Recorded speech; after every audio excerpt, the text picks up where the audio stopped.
حامدا ومصليا ومسلما أما بعد فأعوذ بالله من الشيطان الرجيم بسم الله الرحمن الرحيم إن عدة الشهور عند الله 12 شهرا في كتاب الله يوم خلق السماوات والأرض منها 4 حرم صدق الله العظيم. قابل قدر قابل احترام مشرانو کشرانو رونو او د خپلو کورونو په چار دیوارو دننه ناستو پردنشینو خویندو میندو کم آیت کریمه ستاسو وړاندې ما ذکر کو د آیت حواله سره تفصیلی بیان 13 هفته کې شوی دی. پروګرام دین او دنیا FM 93 باندې تاسو دا پروګرام او دغه بیان اوریدل دی. د هجری کال کم فضایل او دغه کم تاریخ او هغه تاسو وړاندې ما ذکر کړی دی. د اسلامی کال شروع د محرم الحرام نکیږي او اختتام یعنی اسلامی کال هجری کال ختمیږي په کوم میاش نو هغه ته ویل شي د ذوالحجې میاش. د محرم نه شروع وشي او په ذوالحجه باندې کال ختم شي. محرم الحرام دا یو اسلامی میاشت دا او کم چې الله تعالی فرمای منها 4 حرم دا حرمت والا سلور میاشت دی پاغه کې دا محرم الحرام هم حرمت والا او تقدس والا برکت او عظمت والا میاشت دا. د اسلام نمخ کې په محرم الحرام کې په 10 تاریخ باندې د روزه حکم شوی او اغا فرض روزه وا الله تعالی فرض کړی وا. د موسی علیہ السلام نواله تر نبی علیہ الصلوۃ والسلام پورې هر یو امت هر یو قوم او هر یو پیغمبر چې دنیا ته راغلی هغه باندې د یوم عاشورې روزه فرض او لازم وا. بیا حضور علیہ السلام باندې هم د عاشورې د ورځې روزه نیول فرض کله چې د رمضان المبارک باقاعده د روزو حکم راغی نو بیا د عاشورې د ورځې د روزې هغه فرضیت منسوخ شو او سنتیت باقی پاتې شو. اوس د 10 محرم الحرام باندې که یو مسلمان بنده روزه نیسي نه دا فرض یا واجب نه ده بلکې سنت عمل له ثواب پکې ډیر دی. پیغمبر علیہ الصلوۃ والسلام په محرم کې روزه نیوله په 10 تاریخ باندې. نو د دې نه معلومه شو چې د محرم د 10 تاریخ کوم روزه ده نو دا فضیلت لري ځکه الله تعالی مخکې قومونو باندې فرض کړي وو دا غینه وروسته بیا الله تعالی د رمضان المبارک باقاعده پوره د میاشت حکم راولېګو او د رمضان المبارک په وجه باندې د 10 عاشورې یوم عاشورې هغه روزه حکم منسوخ شو. ندی کې فضیلتونه شته ځکه چې حکم منسوخ کېږي بیا هم پیغمبر علیہ السلام هغه روزه نیسي نو د دې نه معلومیږي چې په دې کې ډیر خیر او ډیر برکتونه پراته دي. د اسلام نه مخکې هم دا روزه وا او د اسلام د حضور علیہ السلام نه وروسته او د حضور علیہ السلام په زندګۍ کې دا روزه بیا هم باقی پاتې شوه. محرم الحرام ته الله تعالی ډیر زیات عظمت او ډیر لوی مرتبه ورکړی دا. حدیث مبارک کې راغلی دی پیغمبر علیہ الصلوۃ والسلام فرمایلی دی وای دا رمضان المبارک د روزو نه علاوه چې کومه فضیلت والا روزه ده نو هغه د یوم عاشورې یعنی 10 محرم الحرام چې کوم روزه ده هغه د رمضان د روزو نه پس د ټولو نه اوچتا او زیات ثواب والا او ډیر عظمت والا ورځ او روزه ده. د محرم د میاشتې تعلق د تاریخي واقعاتو سره ډیر تیر شوی دی. یعنی محرم الحرام د میاش په خپل جوله کې ډیر تاریخي واقعات راټولي او مونږ ته پیش کړي. د ټولو نه اولنې چې کوم غټه او عظیم تاریخي واقعا وا هغه د سیدنا عمر فاروق رضی الله تعالی عنہ د شهادت وا چې حضرت عمر فاروق رضی الله تعالی عنہ دا په اولنی محرم الحرام باندې یعنی د محرم په پهله تاریخ باندې دا غوي شهادت شوه دی او دا یو لوی مرکه او ډیر لویا واقعا وا او دا یو نه هېریدونکې داستان دی. د حضرت عمر فاروق رضی الله تعالی عنہ شهادت څنګه شوه دی نو د شپږیشتم تاریخو د ذوالحجې د میاشتې او عمر فاروق رضی الله تعالی عنہ د دین یو 2-3 ورځې مخکې په لار باندې تیرېده، په یو بازار باندې تیرېده، کتلې چې څوک څه کوي او څه حالات د بازار روان دي. نه یو غلامو ابو لؤلؤ فیروز نومیو، نو دو حضرت عمر فاروق رضی الله تعالی عنہ ته شکایت وکړو، وی زمان مالک مان کار ډیر اخلي او مال پیسې دون نه راکړي. عمر فاروق رضی الله عنہ تاسو کته کار سکے، وی زه خو د لرګي نه مختلف سيزونه جوړم او چا ویلی چې د کانی نه مختلف سيزونه جوړم او تعالی مالک پیسې څومره درکې، دا هغه وخت تقریبا 2 دینار وی دار لرا کوي یا بکمی. نو حضرت عمر فاروق رضی الله عنہ او قتل چې واقعي د لخوا پیسې خو مناسب ورکي چې څنګه کار دی او مغه شان پیسې ملاويږي، دا خو زیاتې نه دي. نو عمر فاروق رضی الله عنہ رښتینی ساړیو، هغه ته وی دا تعالی چې سونه پیسې درکې په دې صبر شدا خو ټیک پیسې ری، دا خو څه کمی نه دي، ته اسه فریاد کې. نو دې سړی ورته پزړه کې واچول چې ختم زما طرف اونکو. نو حضرت عمر رضی الله عنہ بیا د دې سړی نه تپوس کوي ابو لؤلؤ فیروز نه، وی ته ما اوریدلی دي چې ته خمې چنې جوړې، دا وته وی او داسې میچنې جوړوما کتاله می جوړ کړه نو د دنیا هر طرف ته وداغه چرچا ورسیږي. نو عمر فاروق رضی الله عنه ته مال جوړ کړه، دا وته جوړه بکم درلا او چې دی وته وی چې د دنیا ګټ ګټ ته بد هغه میچنې چرچا ورسیږي. نو پدې عمر فاروق رضی الله عنه زړه مبارک کې په خپل پیښو چې دې سړی مال د مرګ دم کی راکړه. 2 ورځې پس دو کور کې چاړې د زخرو ککړ کړو، په زخرو کې سنبالې خو 2 ورځې پس راغی. عمر فاروق رضی الله عنه مسجد نبوي شریف کې امام دی، د سحر د مانځ نه لګ مخ کې را ننوتې د جمعه ته تیار هغه وخت بجلی او لایټ سیستم نو حضرت عمر رضی الله عنه جمعه ته راغلی دی، ډیر په تیار کې په محراب کې جمع ته ولاړ دی او دا ظالم دا مجوسیو د اور عبادت به کو، دی ورته په محراب کې پټ شوی. نو دومره تیاره و چې دی مخې ته پروت پټ ناسته. عمر فاروق رضی الله عنه مانځه ته نیت تړلی بیا موته نه د ښکاره شوی، ډیره تیاره. دې کې یو مسله مشهور د عوامو کې وي په تیاره کې مونږ نه کیږي، نو تیاره کې مونږ کیږي. لکه وګوره حضرت عمر فاروق رضی الله عنه دومره تیاره کې ولاړ چې په محراب کې په مصلی ورته خپل قاتل ناست یا ولاړ دی یا ملاسته خو ښکارېده وطنه او فرض مونږو، نو بالکل په تیاره کې مونږ کیږي، دې واقع نه معلومیږي.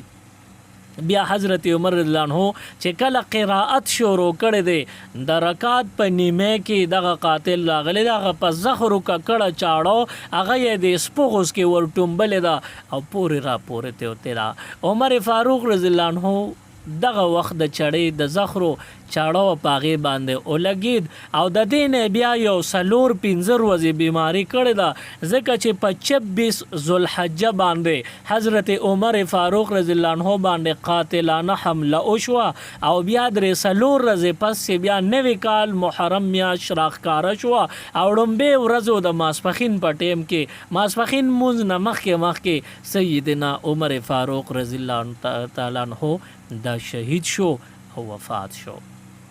نو دا محرم الحرام دا میاش په خپل جوله کې ډیر د خفغان او ډیر تاریخي عظیم واقعات او داستانونه راټول کړي دي. د حضرت عمر فاروق رضی الله عنه د شهادت نه ټیک درکم سلويخ کال چې تیر شو، یعنی 37 کال چې تیر شو، نو د کربلا په میدان کې په آل رسول باندې چاړه راخ کلی شو، د حضور علیه الصلاۃ والسلام خاندان اهل بیت قتل کړي شو او هغه شهیدان کړي شو. پاغه کې پیر او دون کې ماشومان الکان جنکه اومو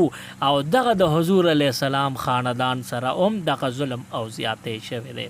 نو د دین معلومه شو چې د محرم د دا د قربانو میاشت ده او په دې کې داسې واقعات مخې ته راغلي دي چې هغه د ایرولو قابل نه دي. هغه واقعات هغه هر وخت د انسان په دل او دماغ باندې پراته وي او مسلمان ته پته لګیږي چې په دې میاشت په دې تاریخ دا واقعات شوي دي.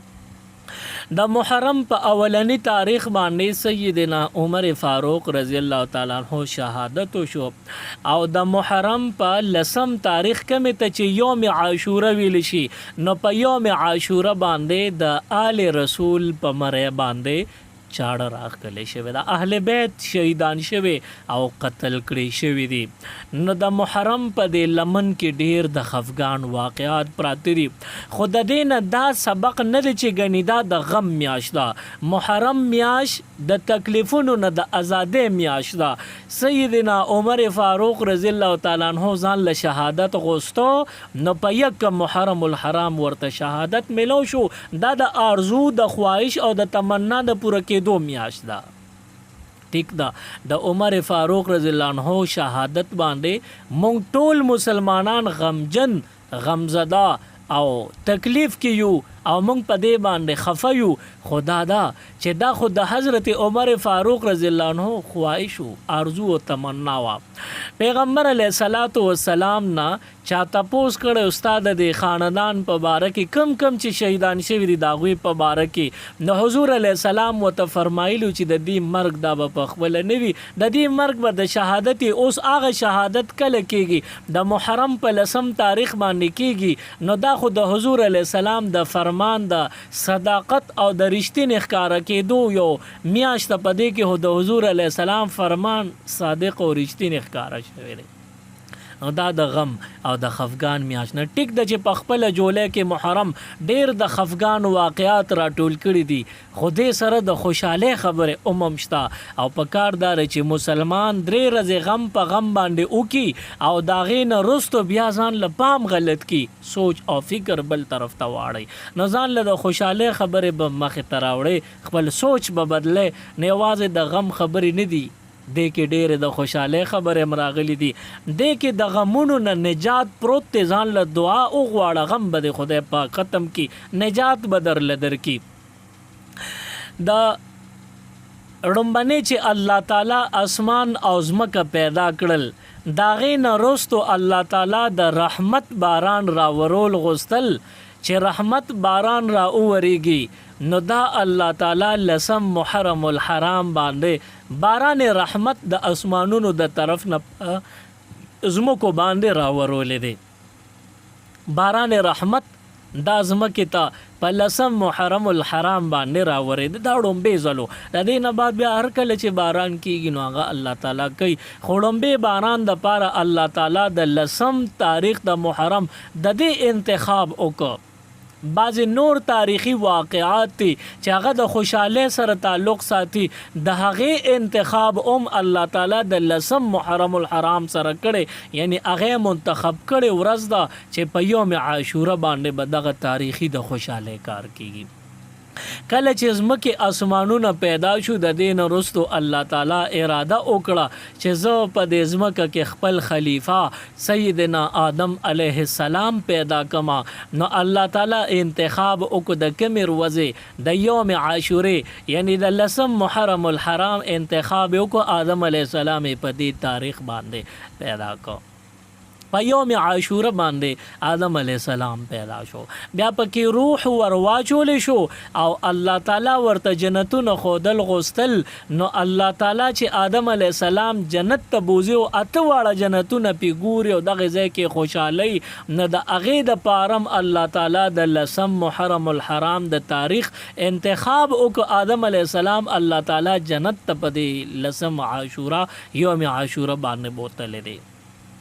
بیا په جنت کې آدم علیه السلام د دنیا 1500 کال تیر کړی دي کله چې پابندي ولګید چې اوس به دغه خاص میوي او دغه خاص بوټي ته ورزیم نه نو آدم علیه السلام چې سو وخت پابندي کړو بیا ای رشوت نسیان راغې او ایرته نو شو هغه بوټي ته نږدې شو داغه په وجه آدم علیه السلام سره د خپل ژوند مرګره حضرت حوا علیه السلام سره د اسمانونو د جنتونو نه دنیا ته راولېږلی شو. آدم علیه السلام په هندوستان کې او حوا بیبي په بل ملک را کوز شو او بیا آدم علیه السلام او حوا بیبي د یو بل نه جدا وخت تیراو او یو بل پسې داسې را روان دي کم ځای کې به دوی جوختېږي او یو بل سره به ملاویږي نو په دې کې 300 کال تیر شو او دوی 300 کال کې یو بل طرف ته داسې په مزه روان دي او په کم ځای کې چې دوی ملاقات کیږي په عربو کې یو مقام دی مقام جدا دغه جدې په مقام باندې حضرت حوا علیه السلام د حضرت آدم علیه السلام سره بالکل مخامخ یو غر دی دا غي د لاندې طرف نه حوا بی رورو غر طرف ته خيږي او د دې بل طرف د لاندې لمن نه رورو آدم علیه السلام د غر بره طرف ته خيږي د غر په سوکه باندې حضرت حوا او حضرت آدم علیهم السلام یو بل سره مخامخ شو دغه مقام ته سویل شي مقام جدا دغه ځای کې کتابونو لیکلي اکثر علماء هم دا مونږ اوریدلی او علما وای چې په دغه ځای کې حوا بیبي دفن د ځکه وته مقام جدا ویل شي د آدم علیه السلام او د حوا بیبي ملاقات وشو اوس آدم علیه السلام په خپل عمل باندې خفره چې مان الله پاک ولې دا ایره کومانه ایره ولې شو زغه بوټی ته ولې نږدې شم پاغي خفره نو آدم علیه السلام جړل 300 کال یو شان جړل دي او توبه وستل غواړي خود د توبه الفاظ ذهن کې نشتا اخر کار آدم علیه السلام ته الله تعالی ذهن مبارک ته د توبه الفاظ ورواچول پاغي باندې آدم علیه السلام توبه وستل شروع کړ هغه د توبه الفاظ سدي نو کتابونو 2 روایات ذکر کړی دي یو حدیث مبارک کې راغلی دي وای پیغمبر علی السلام فرمایي چې آدم علی السلام جړل او الله تعالی ته د حضور علی السلام وسیله ورکړه او دعا کې لاس پورته ک پروردګارا د خپل محمد صلی الله علیه وسلم په خاطر ما ته معفو کو ما معاف کما او بخا وی آدم علیہ السلام چې دا الفاظ اوی نو الله تعالی ته پته ده خو امت او د الله دی بندیانو ته صرف الله تعالی خو دل غواړي نو الله تعالی د آدم علیہ السلام نه تاسو کو چې ټیک د معافي غواړي معافي به حکم خدا راته اول اوای چې د امانه د محمد په وسیله صلی الله علیه وسلم په دې وسیله د رانه څنګه دعا وغوښته ما خو لا حضور علیه السلام پیدا کړم نه دی اولنې انسان ته نو هغه خو بچره پیدا کیږي دا تا دا غنوم څنګه واغښت تی څنګه پیژنې نو آدم علیه السلام ورته جړل پروردګار چې په کوم ورځ باندې عربو کې میدان عرفات سره نږدې یو وړ شان وادي دا هغه وادي ته ویل شي میدان وادي نعمان په هغه وادي نعمان کې زما بدن چې کله تیار شو نو ما داسې استغفروتم اسمان طرف ته مسترګي وي او ما کې د روح بدن تر واچو نړمبه مسترګي غړ شوي نو د دنیا په دې رنگینو په دې دنیا باندې زمان نظر چلیدل لګیدل نو د دې پوج په نظر کې ډیر قوت او طاقت او نو ما چې څنګه داسې برو قتل نړمبه می دا نړمبه اسمان او داغه نه د سترګو نظر پورې وته په دویم په دریم په سلورم داسې او اسمان نه چې په بر نظر وته نو عرش او د عرش د پاس یو لوی تخته لګیدل او په هغه تخته باندې لیکلی لا اله الا الله محمد رسول الله صلی الله علیه وسلم سیدنا آدم علیہ السلام فرمای پروردگار چې کله مې په دغه تخته باندې اولیدل دغه لیکل مې اولیدل چې پاغي لیکلی لا اله الا الله محمد رسول الله نو فورا ز په دې نتیجه ورسېدم چې په دې ځای کې الله تعالی خپل نوم سره نږدې د چا نوم لیکل دی یقینا چې دا الله ته د هر چا نزيات خوخ او الله ته ډیر نیازبین او ډیر محبوب دی نو مو کتل چې لا اله تاسو ګوره لا اله الا الله محمد رسول الله صلی الله علیه وسلم د الله پاک او د حضور علیه السلام د دې دواړو پاکو نومونو منځ کې فاصله او یو بل لفظ نشتا نو ما وی چې د دین غوړه بتا ته بل سو خوښ نوي نو ما د نسوالو چې پروردگار ارسوک چې دی خدا ته خوښ دی د په خاطر ما او بخو ما معاف کا نو الله تعالی او بیا د توبه الفاظ او خدل او سو عالمان د یو آیت شان نزول دا بیانې آدم علی السلام ته چې کله د توبه الفاظ او خدل شنو هغه د توبه الفاظ سو نو هغه سورۃ الاعراف کې آیت مبارک دی دا الفاظ وته الله تعالی زله مبارک ته ورواچول ربنا ظلمنا انفسنا وان لم تغفر لنا وترحمنا لنكونن من الخاسرین. دا د توبې الفاظ آدم علیه السلام ته زړه مبارک کې ورواچولی شو. بهر حال چې آدم علیه السلام په هر لفظ سره توبه وسته ده، الله تعالی په کوم ورځ هغه توبه قبوله کړې ده. وی په کوم ورځ چې د آدم علیه السلام زړه مبارک ته اطمینان او دماغ ته سکون او آرام ورسید او توبه یې قبوله شوه، هغه ورځ یوم عاشورا لسم محرم الحرام. بیا وروسته د آدم علیه السلام نه نور قوم پیدا شو. د حضرت نوح علیه السلام په دور کې هغې سرکشي شروع کو. الله تعالی عذاب سیلاب پر راوستو او هغه سیلاب دومره زیاتو چې دا ټوله دنیا یې لو کړې په مخه کړې وه. په هغې کې نوح علیه السلام سره د خپلو خاص شاګردانو او د خاص منونکو خپلو امتیانو ناستو 80 کسانو او په کشته کې هغه کشته الله تعالی بچ کړې وه. نو ټوله دنیا سوچ په کې هغې ټول هلاک او برباد کړو. په کومه ورځ چې د نوح علیه السلام کشته د اوبو نه په ځمکه کوز شوه او اوبه ختم شو، سیلاب ختم شو، دا یوم عاشورا یعنی لسم محرم الحرامو.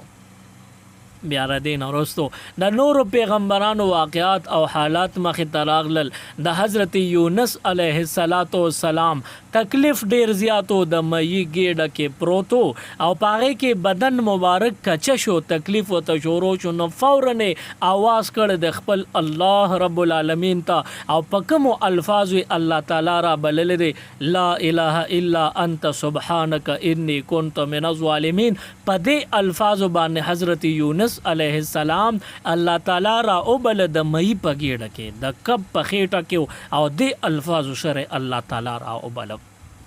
فرشتو د الله تعالی نه تپوسو کو پروردګاره د اسمان د دروازې او د چوکاټونه چیار کوي، کړسار کوي، ماتیږي کولې. نو الله تعالی او تو فرمایل چې دنه په دریاب کې یو مې دی او داغه په ګیډه کې دنه یونس علیه السلام دی او په دې الفاظو ما یادې چې لا اله الا انت سبحانک انی کنت من الظالمین. ما په دې الفاظو یادې او دومره زور په دې الفاظو کې چې د اسمانونو د دروازې ټینګیږي نه، چوکاټونه نه ساریږي او نه ټینګیږي، ماتیږي. نوې فرشتو ورته وی پروردګاره دعای قبلې که نو مدد یې کیو که نه. وی الله تعالی ورته فرمایي چې دا په کومو الفاظو یې یاد کړم اوس یې خامخا مدد کوم. که زه په دې الفاظو را بللی او یاد کړی نه وي نو دا یونس علیه السلام به د مئی د ګیډې نه د قیامته پورې ما نور وایستې او همدغه د مئی خوراک کړی به مې و.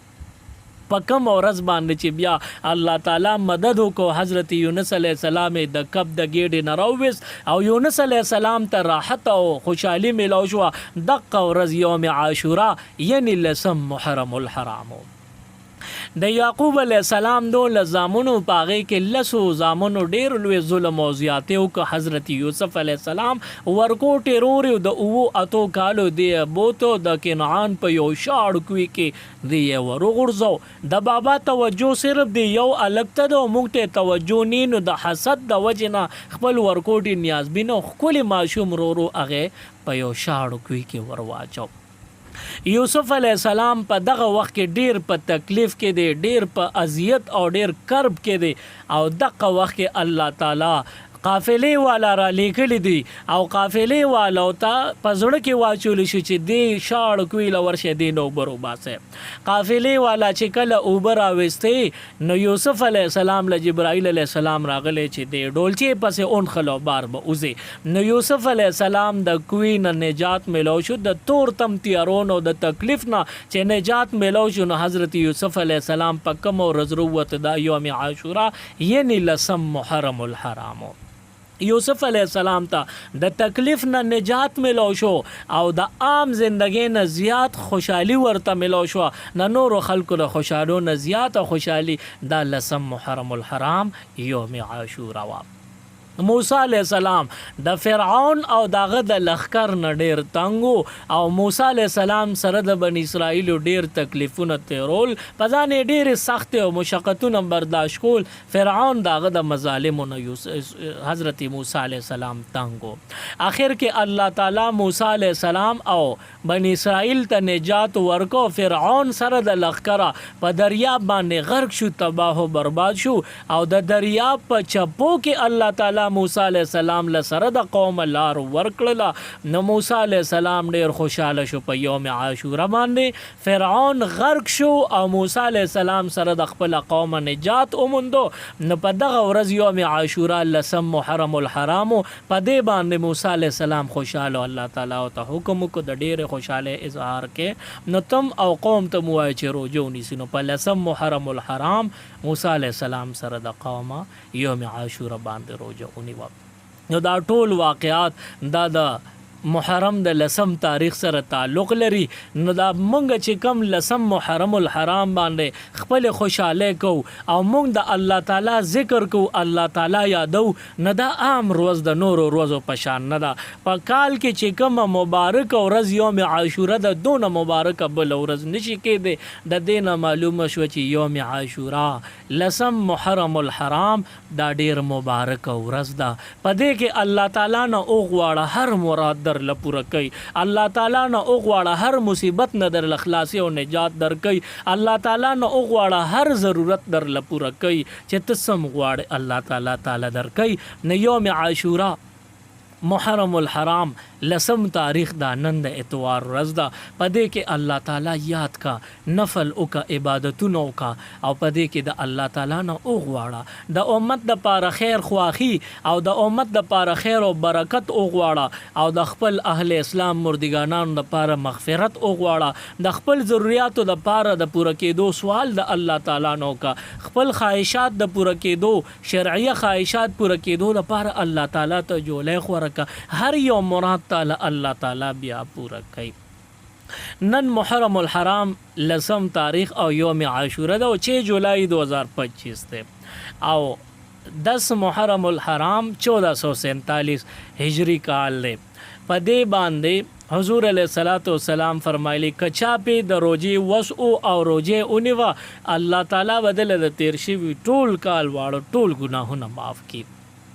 او بل حضور علیہ السلام فرمایل ک په دې ورځ باندې چا په خپل ځان او په خپل اهل او عیال باندې فراخي د خپل وس مطابق وکړه خرج خوراک کې معمولی شان فراخي وکړه اوس د دې فراخي نه دا مراد نه چې غنی ته په دنیا له دعوت ورکې نه خپل ځان له فراخي کو په خپل بال بچ باندې د خپل استطاعت مطابق فراخي کا داسې فراخي ک لکه ملمه چې کور ته راشي وغت مختلف سيزونه خلق مخکې کوي او همدغه شان نن ته د خپل ځان په خپل ملمستیا او کا الله تعالی به آینده ټول کال پتا باندې فراخیو کی چې دا څنګه د نن اوکړل الله تعالی به د دین خپل پتا ټول آینده کال تیری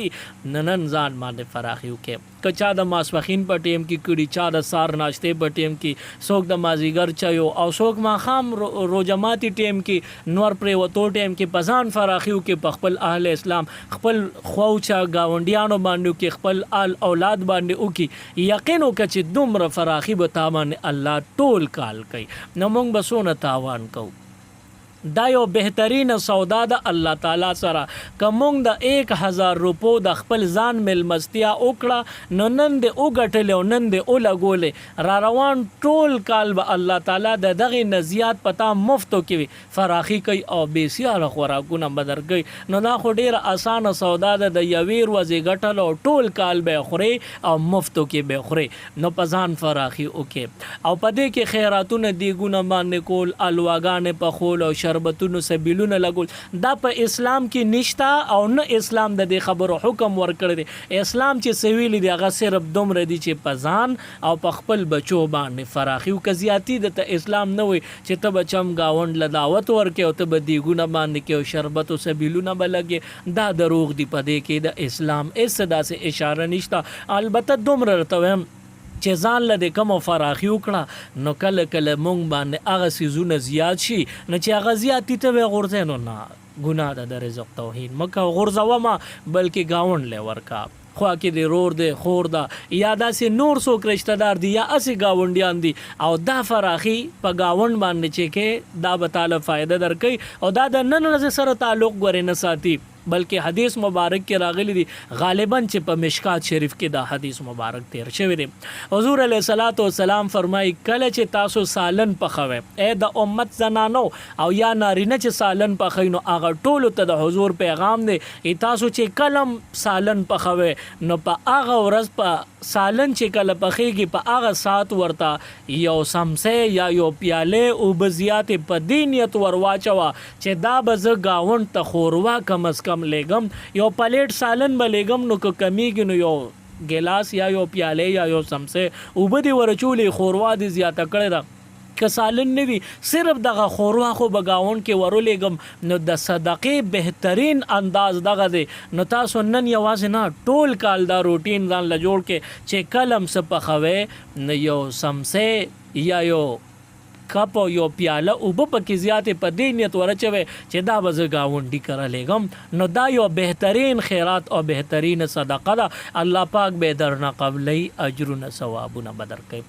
دا لسم محرم الحرام حواله سره دا راغلی دی وای چې په دې تاریخ باندې غسل وکې نو ټول کال به نه بیمارېږي نو دام دروغ دی. وای پسترګو کې رانجه واچو نو ټول کال به د دستورګو خوګ در لنه راځي دام دروغ دی. د دې اسلام سره حقیقت سره تعلق نشته. کومه خبره رښتیا وستا سو وړاندې مې ذکر کړی او چې کومه دروغ یا مې ته وی چې دا دروغ دی په دې خبرو دی الله پاک تاسو مونږ ټول له عمل کولو توفیق راکړي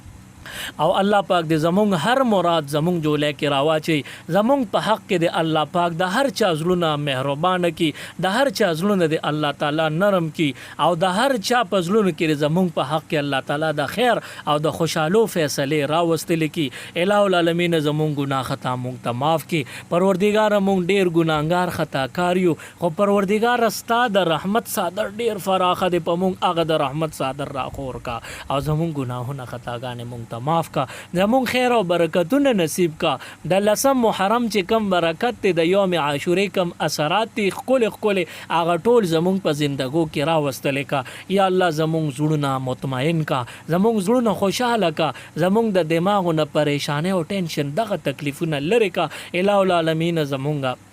زندگی فراخ او ډیره د آرام او د سکون کا. د چا زندگی ګډ وډ د الله پاک ته ولا سم کې ته ولا خپل کې د چا اولاد دی الله ته په د اولاد رحم کې د چا ضرورت دی الله ته ولا ضرورت پوره کې د چا رښتې نه دي شوی الله ته بهترین رښتې نصیب کې. د چا چې کم اسلامي او شرعي خواهش یا الله تا ته مونږ جوړې خوري کړی دی الله دغه اسلامي او شرعي خواهش زمونږ ټول پوره کې. یا الله زمونږ په حال باندې رحم او کرم کې. پروردگار مونږ ته نه خیر او برکت غواړو. ستا حبیب چې تا نه کم خیر او برکت غوسته دی هغه خیر او برکت مونږ لرا کې او کم شر نه امان غوسته دی الله مونږ تم د هغه شر نه د هغه تکلیف او فتنه او فساد نه امان را کې. یا الله زمونږ د ملک اسلامی نظام راوستل کې اسلامی نظام د راتلو په لار کې کم رکاوټونه او خندان دی هغه ته ختم کې.